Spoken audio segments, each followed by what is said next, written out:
अस्सलाम वालेकुम नाज़रीन, मैं हूं सलवा हसनैन और आप देख रहे हैं पंजाब की आवाज़ न्यूज़। आइए नजर डालते हैं आज की अहम खबरों पर। बाबर महमूद का पाकिस्तान और फौज की हिमायत में अहम बयान।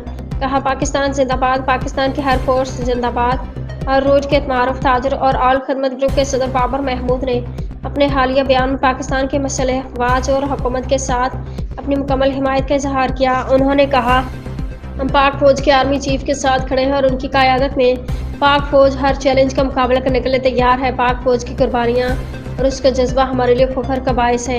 बाबर महमूद ने इस मौका पर पाकिस्तान के वज़ीर-ए-आज़म की क़यादत की भी हिमायत करते हुए कहा, हम पाकिस्तान के वज़ीर-ए-आज़म के साथ सीना तान कर खड़े हैं। उनकी क़यादत में हम सब मिलकर पाकिस्तान की तरक्की और सलामती के लिए काम करेंगे। उन्होंने मज़ीद कहा कि दुश्मन की नज़र में हम नज़र लगा के बैठे हैं, मगर हम सब एक होकर उनकी हर साजिश का मुकाबला करेंगे। पाक फौज और हुकूमत का मजबूत इत्तेहाद ही मुल्क को दरपेश मुश्किलात से निकाल कर तरक्की की राह पर गामजन करेगा।